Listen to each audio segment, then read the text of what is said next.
This is the Rise Up See Red podcast, all about the Arizona Cardinals and the NFL, featuring insider and outsider perspectives. Enjoy the best hour of Cardinals talk on the web. Now here are your hosts, Jess Root and Seth Cox.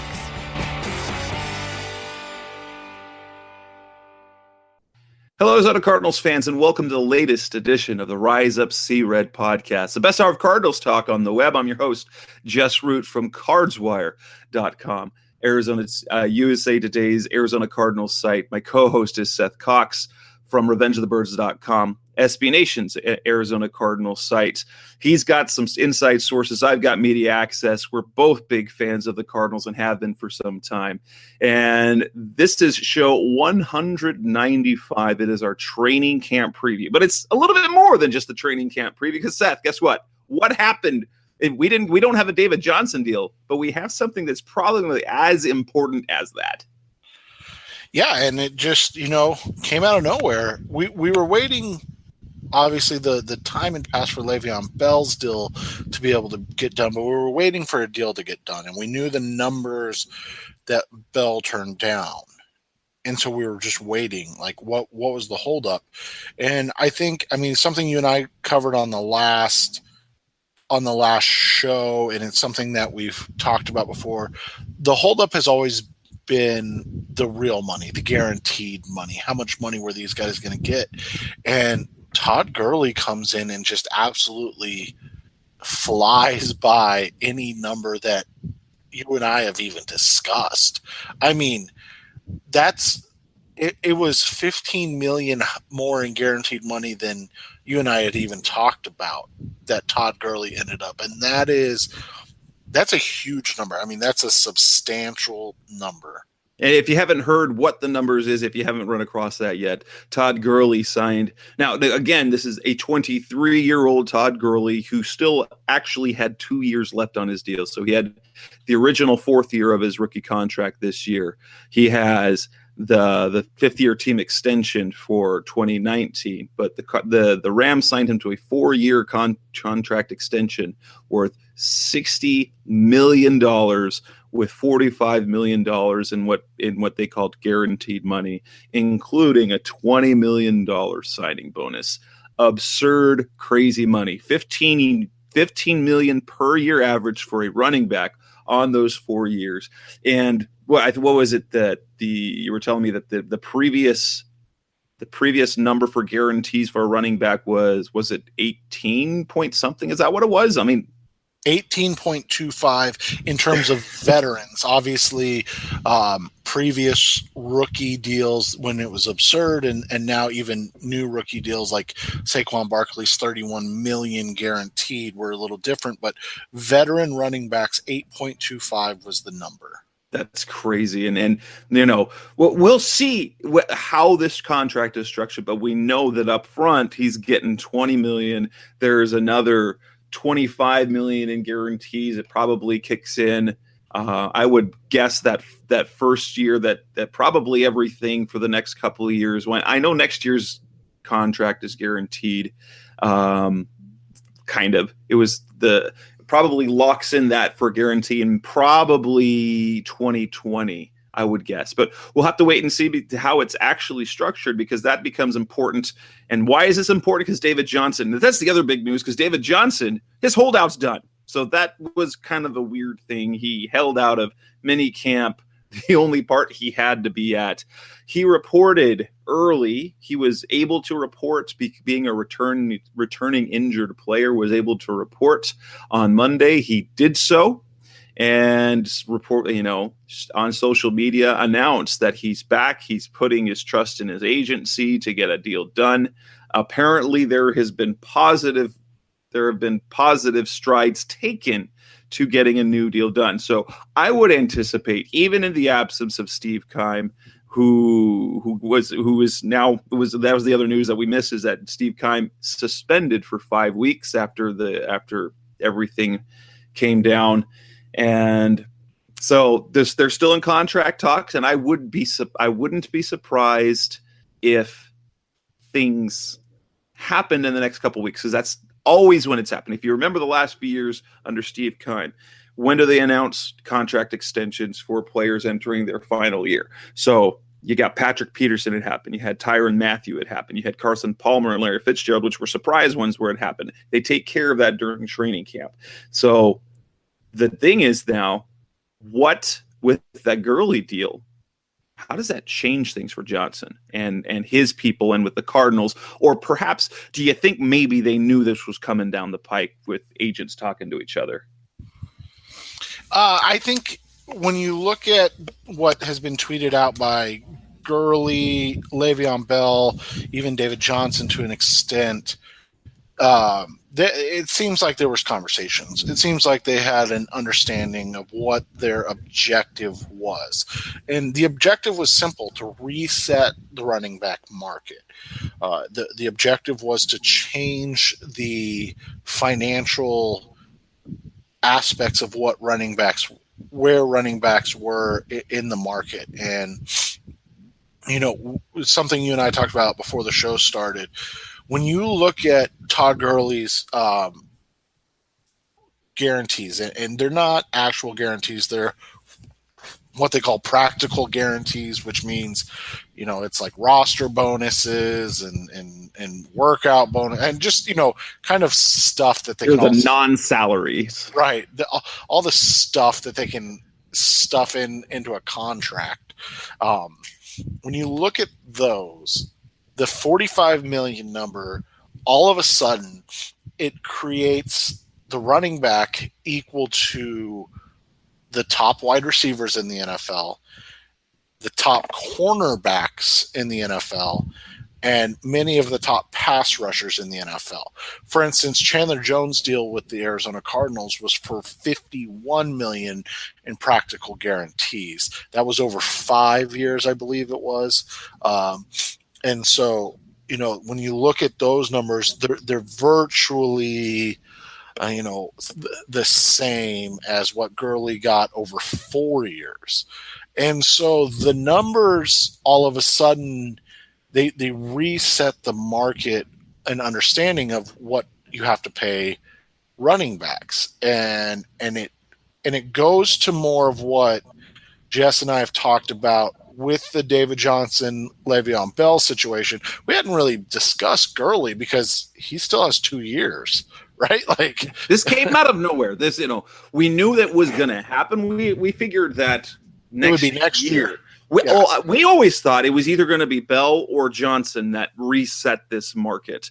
And we heard that Bell turned down 5 years, $70 million.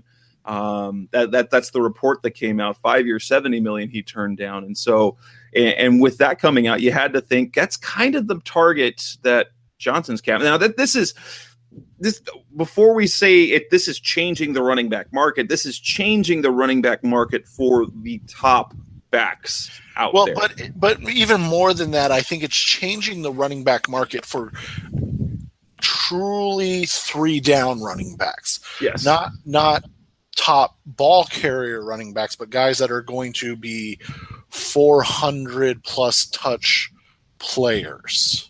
Le'Veon Bell, outstanding runner and receiver. Todd Gurley, outstanding runner and receiver. David Johnson, outstanding runner, receiver.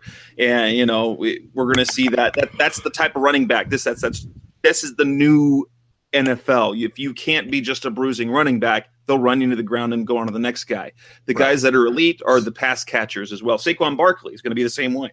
Right, exactly. And so, when you look at the numbers now, it's completely different. Like I said, it's changed what the value of the position is, and it now puts the pressure on the Cardinals because now the Cardinals are in a weird conundrum that they have to figure out.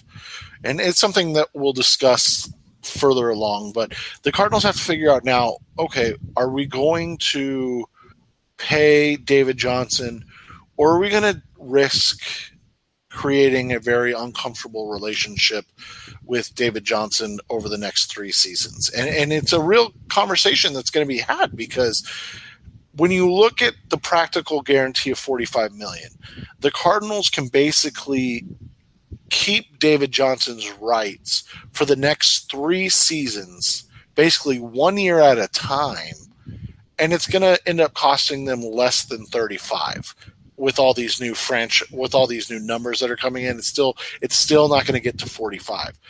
And what that's going to do is that's going to save them any guaranteed money, because heaven forbid they sign David Johnson to a 4-year, I'm just going to spitball numbers, 4-year, $50 million contract with $35 million guaranteed, and something happens in year 1.5, so after 2018, but during 2019, and he's never able to play again.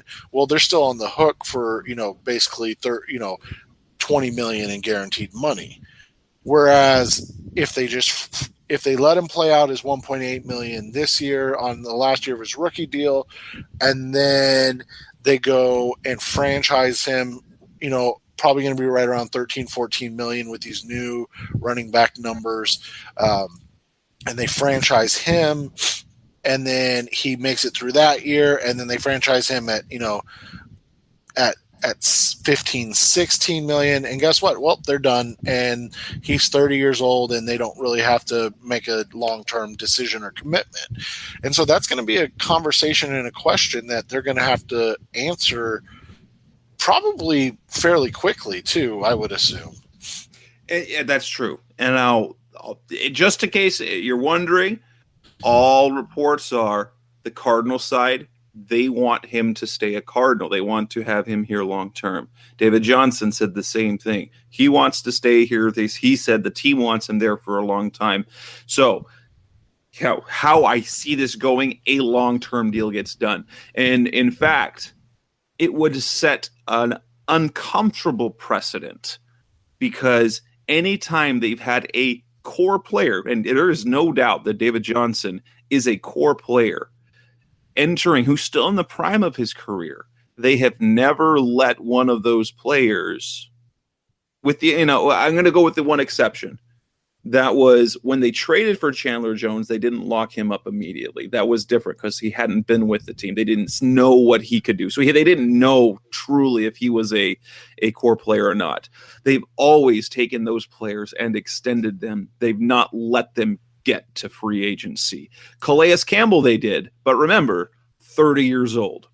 30 years old, that's kind of the magic. And they had already paid him once. So yes, and they had already given a big contract. It would be the equivalent of them signing David Johnson to, that 4-year, $50 million contract, and then he plays it all the way out, and he has a Pro Bowl season at 31, but then they decide not to sign him to another extension at 31. And no one would feel bad. No, everyone would be great. Great, go get your money somewhere else. We want you, but we can't pay you that much at that age. Right, exactly. But it's the fact that he's only going to be 27 on this contract that makes it a difficult sell. I mean, let's be honest. It makes it a difficult sell to the fan base to say, we're not sure we want to do this.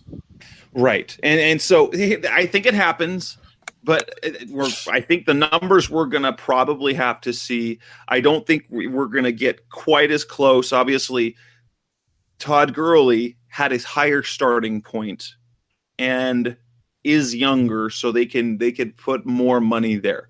Now, I think $20 million up front, that's your standard. You're going to give him $20 million in a signing bonus, and then probably 4 years. What you said, 4 years, 50. That's probably going to be the sweet spot where it's still up there in per year average, but it's kind of saying, oh, I'm older, I'm different than Todd Gurley, because Todd Gurley has become if you check out the Rams Wire site, you see something. Todd Gurley is talking about everything. He's kind of becoming the face of the NFL and labor, is kind of what he talks. He's talking about preparing for a player strike or a lockout, talking about how players are angry about that NBA money that's going around. So I think 4 years, 50, the number you said is right around the sweet spot, and you're going to have to go $20 million up front and then throw probably another $15 million in guarantees along the way to make it.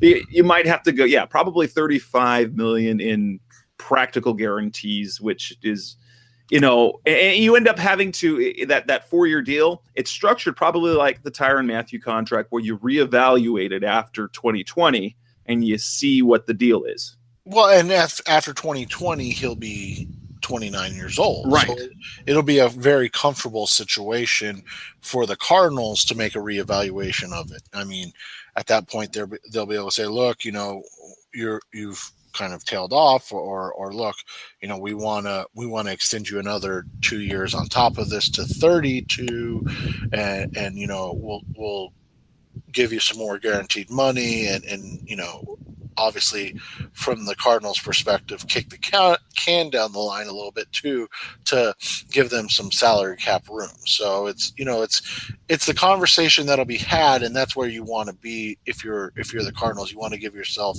as much time to make these moves like they did with Tyrann Mathieu, and see what they can do. And to those of you who think the Cardinals might be afraid of a contract with Johnson because of what happened with Tyrann Mathieu, I do want to remind you that the two players, while they did have the whole missing type as the major injury, David Johnson's injury was much different. It was a wrist injury. And what we have to remember is that Tyrann Mathieu entered the league with durability questions, not because of what happened in college, but because of his size and frame and his style of play. He was never built for the NFL. So there was always that risk. David Johnson, on the other hand, well, at that, and they paid Mathieu after having him blow out a knee once. That's different than David Johnson. He had a broken wrist. And if you want to wonder about his durability, I think what probably is a more fair thing to do is to look at that. Yes, there is the last 2 games in the regular season he's gotten hurt in. Now, but if you look at that knee injury, when he got hurt with the knee, that tells you the type of body, the lower body in particular, that Johnson has. Because I don't know if there was anyone who saw his knee buckle like that everyone thought, oh crap, his career's over. He's not going to be the same player ever again. And it was just a sprained MCL. It was pretty minor. I think that is more telling of the type of player that he is. He has the frame for the NFL. He's a big back. He can do a lot of things, and he hasn't had a major knee injury. And so to try and equate him to Tyrann Mathieu is a little unfair. Yes, it's the same type of scenario, but they're 2 different type of builds. And yes, running backs get beat up a lot, but this is a young man whose lower body seems now. And I can even go back last year, Tyvon Branch. When we've seen players with their knees do that, Tyvon Branch had his knee exploded. Tyrann Mathieu, his knee basically exploded. When that happened to David Johnson, knee sprain. And so, when do you think that happens? Do you see them? Do you believe that they're going to go with the franchise, or do you think they get the deal done here? And for me, like I said, this is a no-brainer. He's your, Josh Rosen he's critical. He's the key. But David Johnson is the face of the franchise and your most important offensive player. And it's not like they don't have cap space the next couple of years. Right, and that's why I think something gets done. It's amazing that it's gotten to this point where it's even fathomable that it might be the route that they take, right? Like, that's where we're at right now. It's really odd. After it seemed like a foregone conclusion that they would be extending DJ because, like you said, not only is he the focal point of the offense in what is a very important transition period, but moreover, they've got so much money next year and 2020. I mean, they have so much money. So why is there even a question of this at this point? It doesn't make any sense at all. And with that, we'll wrap up the David Johnson part of our training camp preview, because we haven't even talked about training camp yet, except for the fact that David Johnson showed up. So coming up next on the Rise Up Sea Red podcast, the best hour of Cardinals talk on the web, we will come back and we will talk all about training camp as that opens on Friday. We're coming up next with that on Rise Up Sea Red. As a reminder, I want to remind you listeners of our friends over at Harry's.com. It's coming up on a year, I think, where I made the switch from the electric razor to the Harry's blades. And there's been a couple of situations where I didn't want to bring my blade with me on a trip, so I used the electric razor, and I don't know why. I don't think I'm ever going back. And the Harry's blade gives me an absolute fantastic shave. And the best part is that to do it at a super reasonable price. So Harry stands behind the quality of their blades, and I'll tell you, that it gives you a great shave. Switching razors isn't always easy, so there's a trial offer that you can claim by going to harrys.com/cred.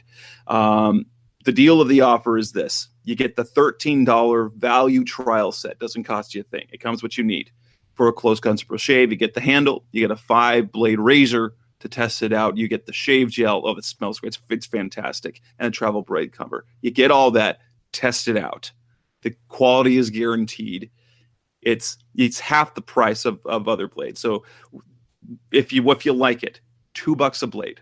And this isn't your crappy disposable blades. These are high quality, very good blades that give you a great shave. So listeners of this show can redeem their trial set at harrys.com/cred. Make sure you go there, redeem the offer, and let them know that we sent you to support the show. Hey, sports fans, football season's here, and it's time to get in on the action with MyBookie. MyBookie is the industry-leading sports betting website that offers real Vegas odds on football, baseball, and all your favorite sporting events. You can take a side, the total, or even fantasy points props. MyBookie lets you bet online and win big. Did the game already kick off? Don't sweat it. MyBookie has in-game live betting on every major league and event, even esports. There's no better time to join MyBookie than today. Go to MyBookie to open an account and start winning. Use promo code CHAMPION when you register for your account and get a 100% sign-up bonus up to $1,000 on your first deposit. Bet today. Visit MyBookie's website or call 844-866-2387. That's 844-866-2387. Check them out today and use promo code CHAMPION for a 100% bonus. Terms and conditions apply for entertainment purposes only. Void where prohibited.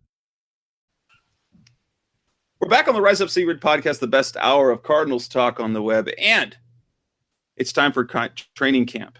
So we've got position battles, we've got players, we got breakout players, we've got roster battles and position battles and bubble players and undrafted rookies and draft picks and possible disappointments and stuff like that. So we're here to break that all down. And we're going to start with just talking on the whole. Seth and I are going to give you our three players who we are watching in particular. Seth, who's one of the first players that your eyes on in camp this year? The first guy I'm going to be watching, and Jess and I didn't go over this, so hopefully there's not any repeats, but we didn't want to spoil it. But the first guy I'm watching is DJ Humphries. It is a critical year for the 2015 first round pick. They have Ray Brown, who is one of the better offensive line coaches in the NFL. They have an alleged change towards his strength coming as their offensive focus, as they'll be running the ball a little bit more. And they, quite frankly, need him more than anybody to step up and solidify that left tackle position because, they're really old across the offensive line overall. Obviously, DJ's under 25, but when you look at it, Mike Upati and AQ Shipley and newly signed Andre Smith are all on the wrong side of 30. So these are all three guys that it's really year to year whether or not they're able to hold up. So getting an anchor on the offensive line like DJ Humphries is going to be key. Just keeping him on the field, let's be honest. Him just being out there for 16 games is going to be one of the biggest keys to the season, but it's going to be something to watch as we head into the training camp. For me, my number one player that I'm watching is, it's kind of critical. He is the difference maker between the type of defense, whether it's a good defense or a great defense. And for me, that's Robert Nkemdiche. Robert Nkemdiche has to perform this year. Everything that we've heard thus far in the offseason tells us that he's on the right track. And there's really no excuse. So he's healthy, he's focused, he's playing what is a more natural position for him in a defense that requires him to think less and react more and play fast and penetrate.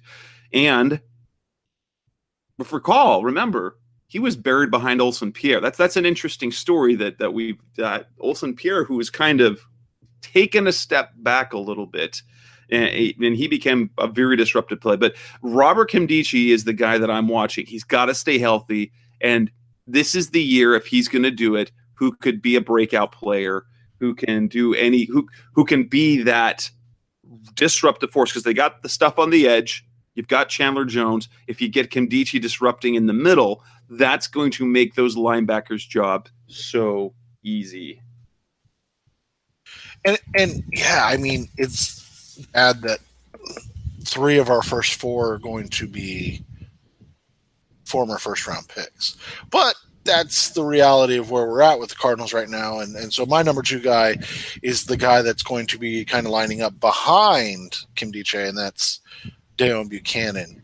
If ever there was a defense, a season, a time for Bucannon to break out, it's now, right? Like, gonna play the Thomas Davis role in the, in what the Cardinals are going to do, implementing a Carolina Panthers style defense, kind of a role that is built for a hybrid linebacker, safety player, slightly undersized, a guy that uses his speed more than anything else on the defense. And it is a massively important season for Deone Bucannon to kind of show that they have at least one linebacker that they can lock onto moving forward.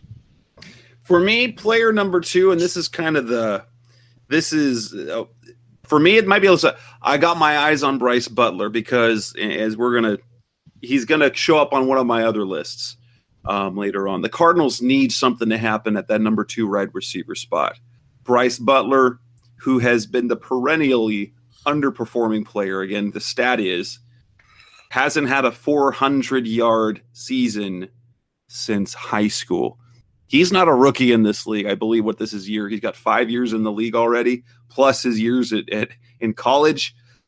I've got my eyes on him because it sounds like they are. Well, that's going to be one of the positions that we're going to be watching. It's wide receiver 2 and 3 and 4. But with what he has been saying and what the coaches have been saying, he has a chance to kind of break out. So my eyes are on Bryce Butler. Is he going to just be all talk again? Or is he going to take it? Has it really been that he hasn't had the opportunity? My final guy I'm really going to be paying attention to in training camp. And the easy ones, are always the quarterbacks, rookies, guys that are coming into the season. But a guy I really am going to focus on, because he's had a really interesting career, is Jamar Taylor.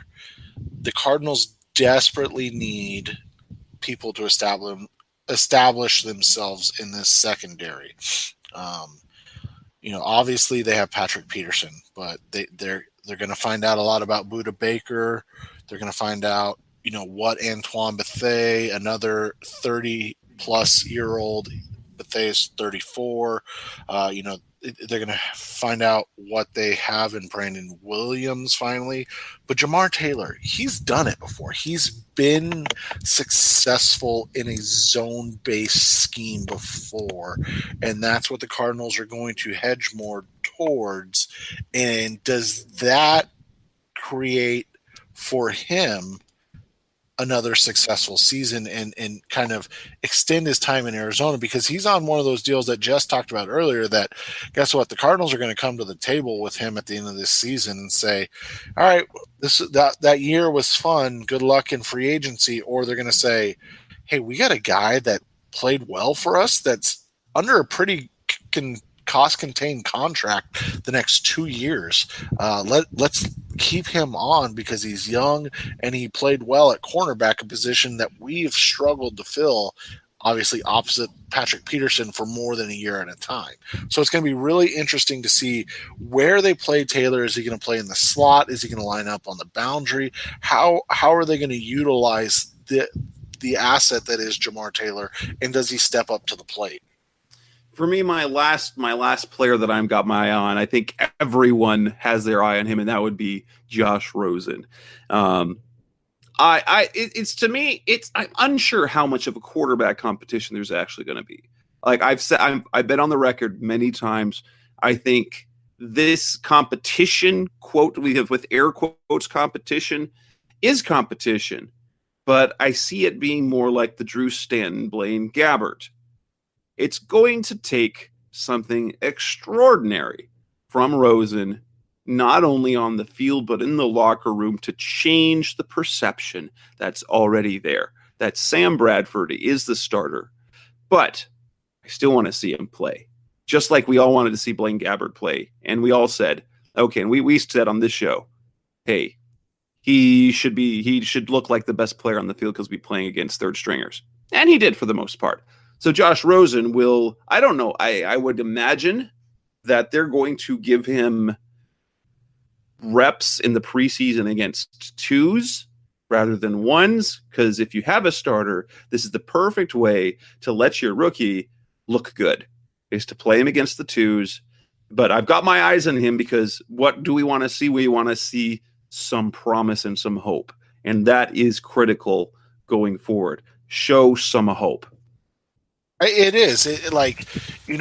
And Rosen is the obvious one. He's the one that like you said, everybody's going to have his eyes on him. But there's not a single more important player on the roster right now than Josh Rosen. And that's not hyperbole by me. That's not hyperbole from Jess. That is a true statement, because the Cardinals desperately need, not just because he's a first-round pick, but they need this to be a hit. They need this to be a home run, because what it does is it sets them up for 2019, 2020, 2021, and 2022 with a cost-controlled quarterback where they can invest in other areas without really having to stress out or think about it. And so being able to do that would be a huge benefit and something I'm really interested to see if they're able to do. And moving on to the next part, and again, talking about Rosen and Bradford, if they're for anything else, as much as I'm expecting Bradford to be solid, if he can stay healthy, he'll be solid. The problem is, if you get Bradford through one healthy year, you know something's coming. And so to have a hope in Rosen, to know that he's ready for 2019, if you can somehow get Bradford through 2018 and have a good season, there's no way you roll that dice again. You can't do it. You can't do it here because that knee's it's not gonna blow up. It's just gonna stop liking football. Right. I don't know if you read the ESPN article, but they were doing the tier rankings of quarterbacks, and spoiler alert, Josh Rosen made it into tier 3, but he was the very last quarterback in tier 3, and he just scraped by. But it was interesting what the comments were, and one of the comments was, if it's 7-on-7, he's a tier 1 quarterback every day. So yeah, if Sam Bradford doesn't have to worry about getting hit, if he doesn't have to worry about moving around, if he can just stand back and throw the ball around, there's not, maybe there's 10 quarterbacks in the same class as him, but that's not, unfortunately, the way the NFL works. So like Jess has said, even if you get 16 games out of Bradford, you still want to go into 2019 with the idea of Josh Rosen being the guy, because you're playing with fire as is with Bradford. But if you get one good year out of him, you just call it a win at that point. Like, okay, we did it. We bridged that gap, and we're ready to move on. All right. So next up on our training camp, we're saying our breakout players. Who is going to step up and have the year that breaks out? Now, the players that are being named as possibilities, Bryce Butler's one of them. Ricky Seals-Jones is another. Robert Condici. Who, for me, my number one breakout player, I think it's going to be, I've already mentioned, is the player I'm watching. It's Robert Condici, because he is undoubtedly the most talented defensive lineman that we have had in the last decade. If you look at Calais Campbell, you look at Darnell Dockett, Robert Condici is more physically gifted than either one of those players. And I think this is the year that he figures it out. I think he has figured it out. He's got a coach that can tolerate the eccentricities that there are to Robert Condici.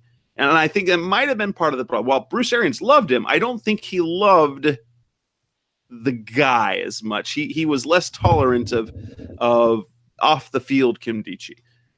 So I think he is going to be an impact player this year. And I think he can be. I really do. I think it's an important year for him, obviously, but I think you're right. I think he can be an impact player that really sets out and changes the dynamic of the defense. For me, the first guy that I think is going to have a breakout season, and it maybe it's a cop-out, but I think Hassan Reddick's really going to thrive in this defense. I think Hassan Reddick's going to break out as a player focusing as the Sam linebacker, the strong side linebacker in this defense. He's going to have an opportunity to really focus on a singular position and learn how to play it correctly, something he wasn't afforded the opportunity with last year, just because of unfortunate circumstances and injuries. So that's who I think is prime for a breakout this year. And I would agree with that. In fact, I like that pick, especially since if we look at the beginning of last year, his first couple of games playing in space, not playing on the edge, but playing in space, he made plays. He was around the ball. He was doing good things. What ruined him was having to go from hand in the dirt on the edge to playing in space and then going to outside linebacker.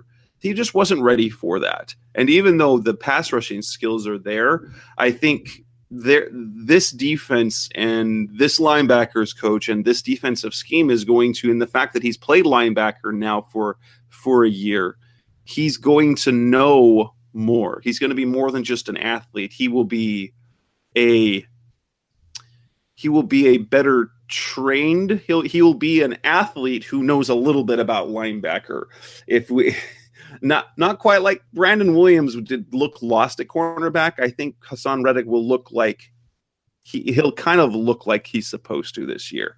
For me, the next breakout, and for some people already broke out, but what we're talking about is a player on defense. I think Budda Baker's that guy, because we saw the numbers, that just the sheer impact he can have.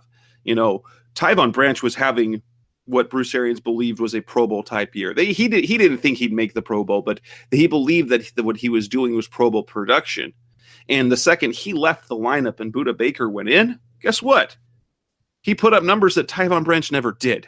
And so I think he's going to have that sort of impact here. I don't think, obviously, he's not the ball hawk that Tyrann Mathieu was, but I think his ability to be, the fact that he's a thicker, more durable, stronger and faster version of Tyrann Mathieu, he's not going to be, I don't think he's going to have the highlight reel interceptions since his hands are kind of his bane. But I think Budda Baker breaks out and becomes not only the all-pro that he was as a special teamer, I think he becomes a legitimate force in the defensive backfield. Yeah, and I think you're right. He's gonna go from star to superstar, and I still think that's a breakout. I mean, I don't think that's wrong in any way. The guy that I expect to blossom this year and kind of break out is going to be a guy that's got paid, and he's been a solid NFL starter, but he doesn't have any Pro Bowls. He doesn't. I mean, there's nothing behind the money he got paid. But I think Justin Pugh puts together a really good year. I think he's a guy that I understand that the contract doesn't make sense with what I'm saying, but when you look at what Pugh has done on the field, it hasn't been consistent and it hasn't been dominant. And so what I think is going to happen is he's going to put it together this year. He's going to stay healthy. He's going to be able to really show himself as a dominant guard. And I think you're going to see a guy that makes the jump from, maybe this guy's good to this is a Pro Bowl caliber player. And again, I think having Ray Brown's going to be a big reason for that. And for me, that's actually a really good pick. And I think the contract in part puts him out there as the name recognition. If you look at, Jared Veldheer hadn't made a Pro Bowl. Mike Upati already had been a Pro Bowl player, and he was a Pro Bowler when he first came over. But I think a player who's been very good, who's been pretty solid, and he can take the next. Well, now he's going to play one position, which is even better. He's going to play one position, and now people say, "Oh, he got paid good money," because the eyes are going to be on him. I think that's a very, very good pick, and I'm actually glad that one of us picked something up on offense as a breakout player because it is kind of a dry position group right now because it's either known or all right. Let's see what these guys can do. Well, and if you look at it, so potential breakout players. There's just, if you look at Ricky Seals-Jones, I'm not ready to make them. He had 3 good games with Blaine Gabbert throwing to him, and he was wide open. Bryce Butler, while I'm going to watch him, I'm not ready to call him a breakout player based on the last 10 years of football. So yeah. So any other player that you could see breaking out this year, I think for me that's where I'm going to stop is at those two. There could be others. It wouldn't be a huge breakout as much as it would be. It would be great to see a rookie insert himself into this offensive line, but watch Mason Cole. If he gets a chance, I don't think he's going to relinquish a starting position. Maybe that's not a breakout player. And he's not even really one to watch in camp, but he's the type of kid that he he literally started every game in college at Michigan. It's not like we're talking about, UTEP. No offense to UTEP or anything, but he started every single game at Michigan. This kid can play. And what was it? 3 out of 4 years he was playing really out of position. Right, exactly. He played left tackle. He's not a left tackle. It's going to be I really like this kid. I think next year's his breakout year, but I just it, like you said, offensively, it's such a just a underwhelming and kind of unknown group right now. It's really hard to pick. And so with that, we'll take a break and we'll come back on the Rise Up C-Red podcast, and we're going to talk some more training camp, position battles, rookies and undrafted rookies who think will have a chance. So that's coming on next on the Rise Up C-Red podcast. Hey, sports fans, football season's here, and it's time to get in on the action with MyBookie. MyBookie is the industry-leading sports betting website that offers real Vegas odds on football, baseball, and all your favorite sporting events. You can take a side, the total, or even fantasy points props. MyBookie lets you bet online and win big. Did the game already kick off? Don't sweat it. MyBookie has in-game live betting on every major league and event, even esports. There's no better time to join MyBookie than today. Go to MyBookie to open an account and start winning. Use promo code CHAMPION when you register for your account and get a 100% sign-up bonus up to $1,000 on your first deposit. Bet today. Visit MyBookie's website or call 844-866-2387. That's 844-866-2387. Check them out today and use promo code CHAMPION for a 100% bonus. Terms and conditions apply for entertainment purposes only. Void where prohibited. Some brands offer you low finance, or cashback, or servicing. Renault don't do ors. We do ands. The Renault Kadjar with 1.91% APR and €1,000 cashback and 3 years servicing, saving you thousands. Renault, the brand with the ands. Visit your local Renault dealer. Finance is made under a hire purchase agreement. Terms and conditions apply. Deposit required. Subject to lending criteria. See Renault.ie. We're back on the Rise Up C-Red podcast, the best hour of Cardinals talk on the web. And so, again, talking more about training camp. Next up on our list of things to discuss are, what are the position battles? And we've probably talked, if you listen to the radio, if you read our sites, these are things we're already talking, that we're already writing about and people are discussing. But I think it's a good time. It's still worth talking about because there are some particular position battles. And they're not all of them are on the starting lineup. And for me, I think the number one intriguing position battle might not really be a position battle as we talked about. And that's at quarterback. And there's an understated one as well. And that all circles around Josh Rosen. Well, one, if Sam Bradford's healthy, I don't think there's any way that Rosen can supplant him. And people look at Russell Wilson over Matt Flynn, things like that. That's a completely different scenario. Matt Flynn really had no cachet in the league other than a fantastic pair of games at the end of the season. He had fame for being a backup. Jimmy Garoppolo, that would be kind of the case if they had signed Jimmy Garoppolo and then drafted a Russell Wilson. That would be something. Now, Jimmy Garoppolo's got a little more cachet because, obviously he's never lost. But Sam Bradford comes in, like Carson Palmer, everyone in the locker room respects him. They love him. They think he is a great quarterback. So, but how much could Josh Rosen really compete? And that it's more about not so much that this is a position battle of who might start, but could Rosen at least put himself in the conversation? And then on the secondary one, what happens with Mike Glennon? Would Glennon become the number? Will Rosen show enough that he'll be the number 2, or will Glennon be that reliable backup that they turn to in an emergency? And I think that's a really fair question as far as the quarterback battles. It's not as simple, like you said, as 1 versus 2, but there are legitimate questions about who the lead backup is. And I'm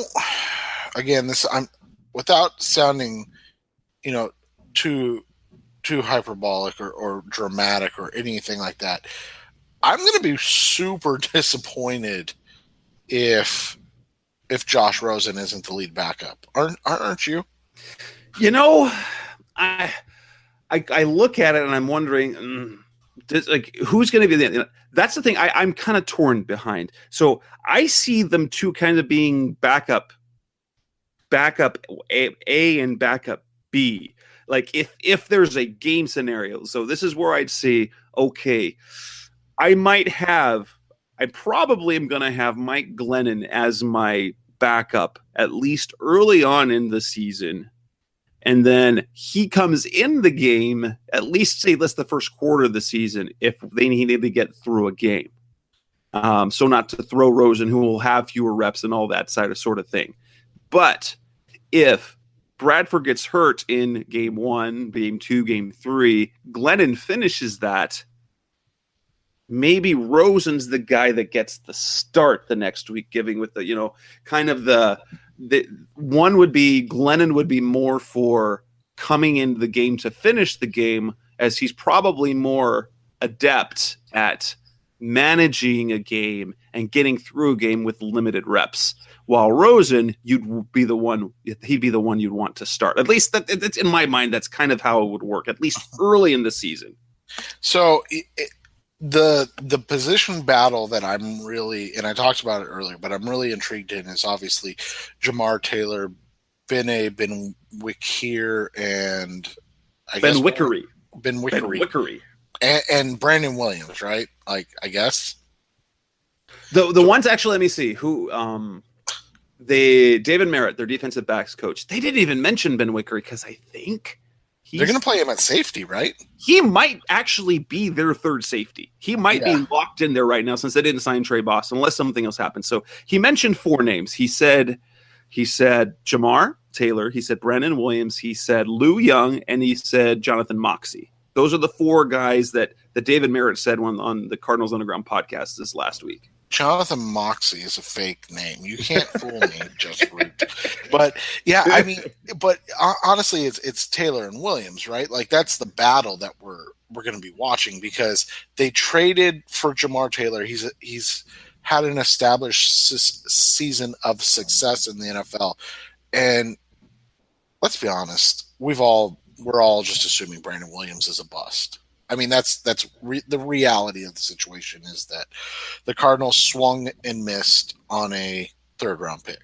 And so as much as you want Taylor because you've got him cost controlled for 2 more years and, things can really work out, you also really want Brandon Williams to win this position, kind of become the guy opposite Patrick Peterson and be the guy moving forward as a young corner in the NFL, one of the most important positions in the NFL. So it's just going to be one to watch because no matter who wins that position, I think if it's an actual battle of good and not who sucks less, I think it's going to be a good thing for the Cardinals in general. For me, there's only one other sort of front line position battle. I mean, that's not true. There's 2. I'm going to go to the defensive side of the ball, and it's dealing with that third safety spot. I wondered how they were going to handle the nickel situation, since it seems they have a few players that seem to excel in the nickel. But when it was announced, when it was said that Budda Baker would be the Tyrann Mathieu and play the nickel role, that then opens up a safety spot. Antoine Bethane's out there, Budda Baker's out there. Who's the other guy? And right now, they have no experience there. You've got Bené Benwikere, who's a cornerback traditionally, who has limited starting experience in the Carolina system at cornerback. They are moving him they're playing him at safety, and I think he might be the leader of that group.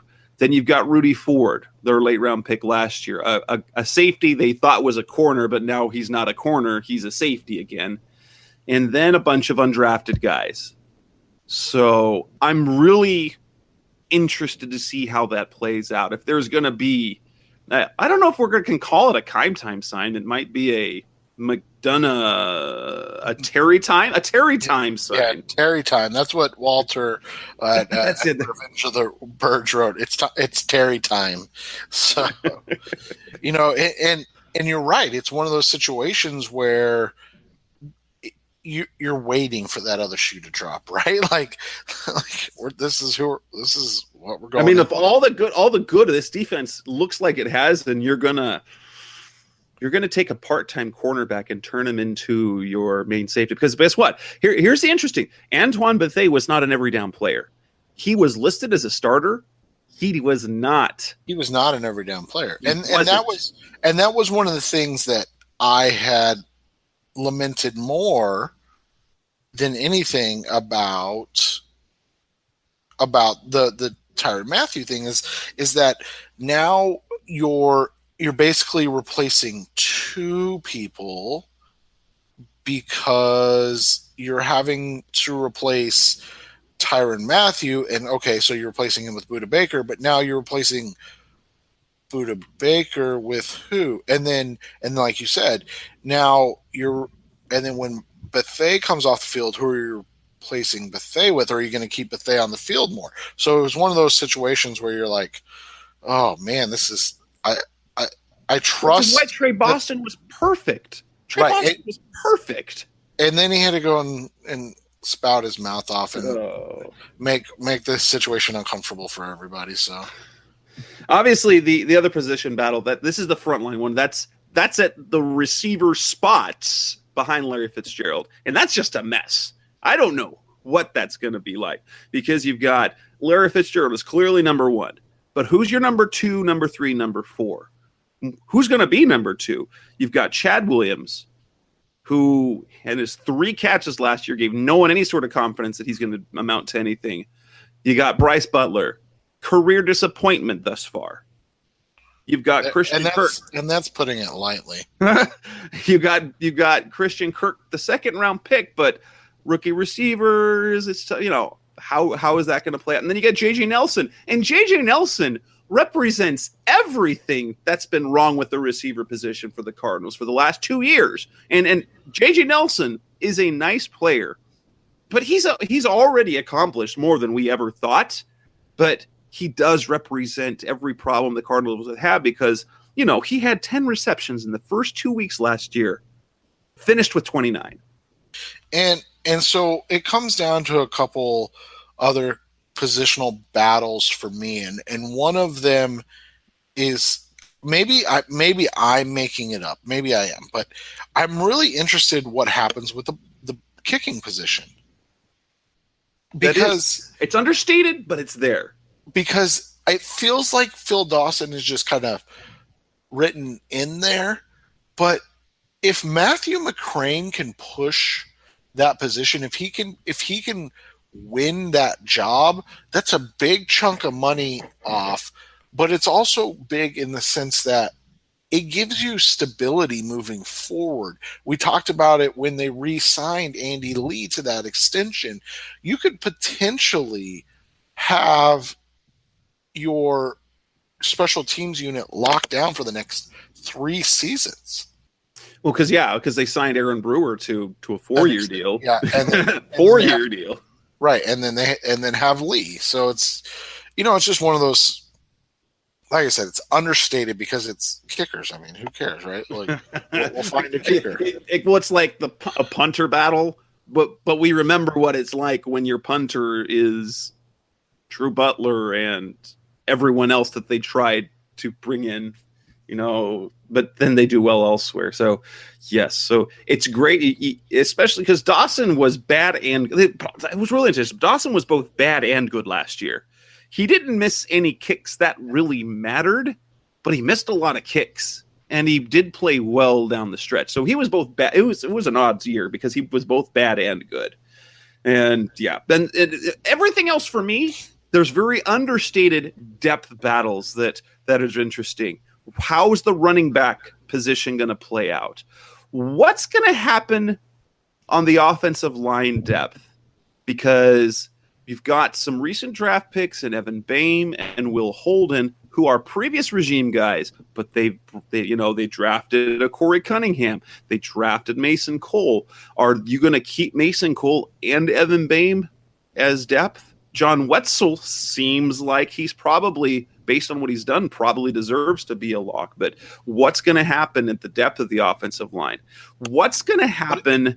Well, when you bring that up, too, it's a really good question because we're, again, talking about a new regime. So this isn't Arians and Harold Goodwin and Larry Zerline. This is Ray Brown now. So who is his John Wetzel? Who is his A.Q. Shipley? The guys that we kind of lament being on the roster every year, but who are the guys that he picks to kind of that are his guys? And that's all. Those are all questions I think people have quite a bit, and that every coach kind of has their guys in that way. Well, and there's it's kind of the case of what the heck are they going to do at the position? What's going to happen at tight end?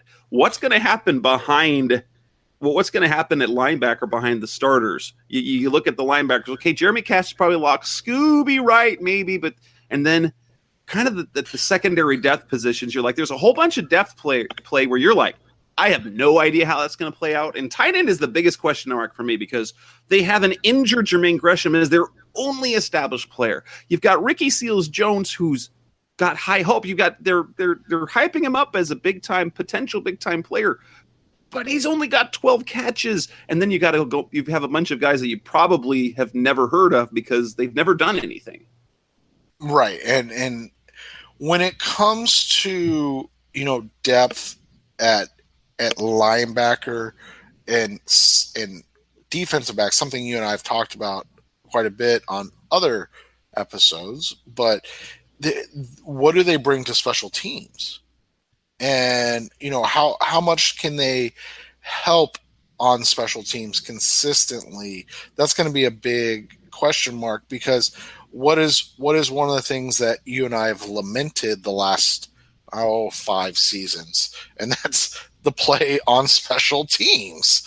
So that's who are the special teams guys, and they're going to end up being kind of the depth guys, the end of the roster guys too, right? Some brands offer you low finance, or cashback, or servicing. Renault don't do ors. We do ands. The Renault Kadjar with 1.91% APR and €1,000 cashback and 3 years servicing, saving you thousands. Renault, the brand with the ands. Visit your local Renault dealer. Finance is made under a hire purchase agreement. Terms and conditions apply. Deposit required, subject to lending criteria. See Renault.ie. Yeah, and that's actually it. Now, as we look at the roster, how things are out of the undrafted rookies, do you kind of have your eye on any of these undrafted kids as to who could be there's gonna be, it seems every year there's at least one receiver that we fall in love with, but who are the players that are likely going to make an impact? So when you look at this roster, it's set up in a way that I think you're going to end up with, probably 2 or 3, and they're all going to be in the defensive backs. And the first one that's really kind of caught my eye, so to speak, is Dietrich Nichols, a guy that I liked coming out of South Florida. I had seen him a little bit, seen some of his work, and when you watch him, he's kind of that guy that reminds me of the Steve Wilkes kind of prototype defensive back, a guy that can play in man in situations, but is more comfortable in zone, playing with the ball in front of him and attacking. And so when I'm going to be really interested to watch Nichols in his kind of battle moving forward. For me, a player that I've kind of got my eyes on, and I don't think it'll be so much for rotation, but Zeke Turner out of Washington. And he's kind of the Dayon Buchanan type build and type role. Only here's the thing. He made a name for himself on special teams at Washington. I'm sure he's close with Budda Baker, fellow safety. He's a guy that I think is going to make some noise on special teams, and probably could. He's kind of like my favorite undrafted guy to crack the roster in that sense. Well, and you talked about the safety position. You talked about the depth behind there, and not signing Trey Boston and things like that. Well, Turner's kind of listed right now as the main backup, right? So I'm with you on that. Like, he's a guy that I love the highlights, because the film's not great. That's why he wasn't drafted. That's why he was an undrafted free agent. But the highlights, the plays that stand out on him, you're like, ooh, man, if this guy could just be a little more consistent. And so, but that's the difference in going undrafted and not. So, the last one for me is a guy that I liked the signing immediately when the information came out. I've watched him because I watched his teammate quite a bit last year, and that's Corey Willis. And so Willis always kind of showed up on the film. And when you watch him and you watch the way he plays, again, he's a guy that's a bit undersized. He's a bit smaller, but he was always quicker than fast, right? Like he was always a guy that played at a high level.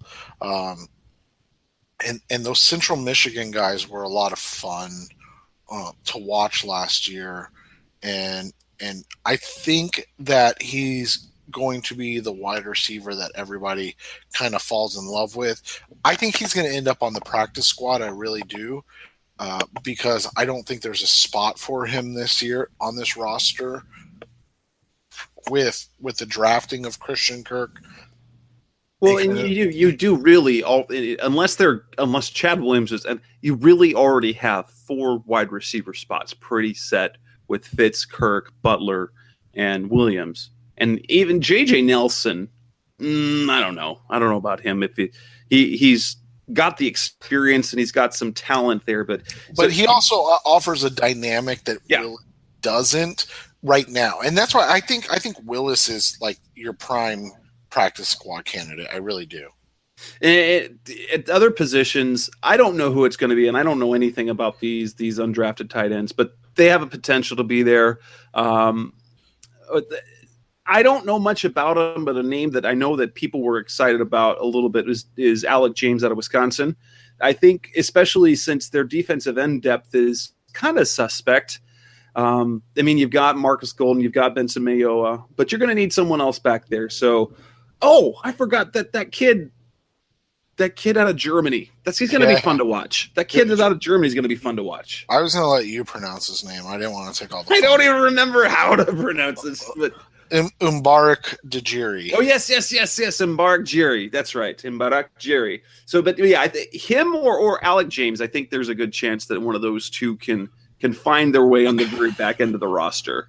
Right, and it's a little different this year. Remember, like the Cardinals, they signed Benson Mawaya, but they have nobody really past Chandler Jones and Marcus Golden. And so, now you typically like to have 4 on the roster. And so, and with Golden already starting on the PUP list, which isn't exactly a surprise, coming off the ACL tear. You're talking about Chandler Jones and Benson Mawaya right now. I mean, there's a chance that, like you and I have talked about, that Golden isn't a full go until October, maybe even November. I mean, he'll still be on the game day roster. Like, I would be surprised if he had to start on the PUP list, but he'll be on the game day roster, but he'll probably be a rotational guy to start with. So this is really a golden opportunity, like you said, for Ndara or James to really James to really kind of grab the bull by the horns and take control of their own destiny, so to speak. And so it's going to be really interesting to see how that goes. As we hit the final little part of the show, I wanted to talk about players that we think are likely to disappoint, and then the players that we want on the roster but probably won't make the roster, because that's going to happen. I'm going to point to, well, even though he's one of my players that I'm watching, I think Bryce Butler is a prime candidate to disappoint, because as much as I don't know, I haven't talked to him personally yet. That's just what he's done. His career, he just has not been productive. For me, the 2 players that are most likely to disappoint, it's simply because of the hype they're being given, would be Bryce Butler and Ricky Seals-Jones.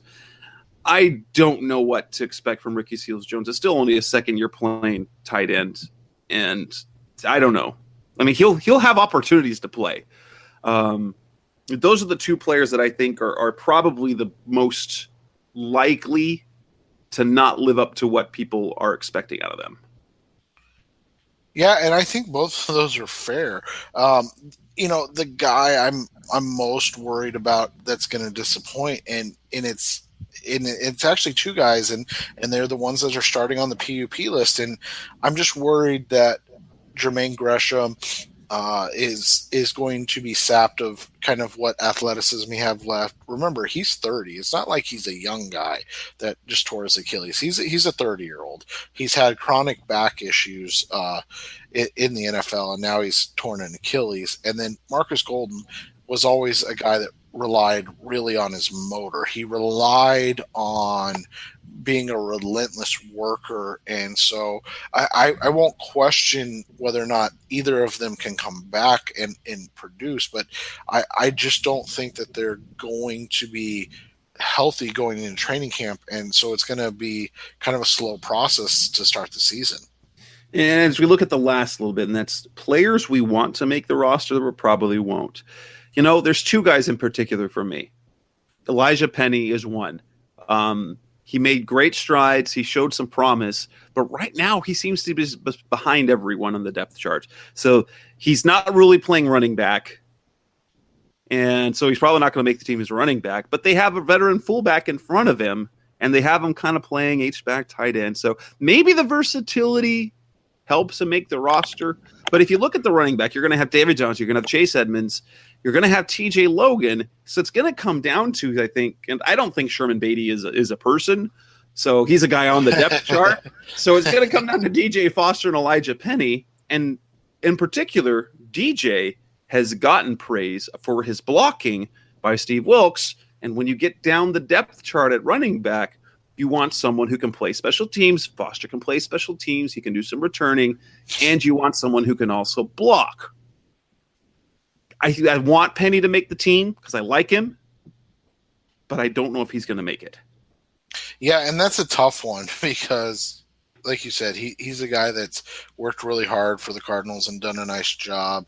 When you look at this team, after the starters, it's really a crapshoot on a lot of guys. And so one guy I'll say is Will Holden. And again, it's because I don't know what this coaching staff is going to be looking for. And you might say, well, he was a draft pick, but he was a 5th-round pick last year. I mean, it really isn't like it was a huge investment. We saw the same thing in Cole Toner. We thought they liked him, and then they cut him. Right, and they just grabbed Corey Cunningham. Right, so yes, I wrote about that. I said Will Holden's probably is going to be hard to make this roster because he's either gotta beat out John Wetzel, which seems unlikely. And they've talked really glowingly about Corey Cunningham. Like they seem to really be high on what Cunningham offers from an athletic standpoint. I mean, the conversation about him maybe catching the ball and things like that, like it's insane. So so clearly he is more on the radar at this point than Holden. And so, you hit it on the head. It's Cole Toner all over again, like where you think that they like him, but it's just there's too many others involved. And for me, the last guy that I see, and that's I'm a little bit worried about Evan Boehm. And agree with that. I would. They drafted Mason Cole. Now, you haven't seen him at center, and everyone. Bruce Arians said it. You heard Steve Wilkes say it in the draft rooms. How they like Evan Boehm, but do they see Mason Cole as a center? And if they do, because we know that Boehm has not worked out really. He's not been good at guard. But if he's a center, why'd they go draft another center? Now Cole can play guard, but if he impresses, because what Cole's been doing, he's been taking reps at center. That's what he's been doing.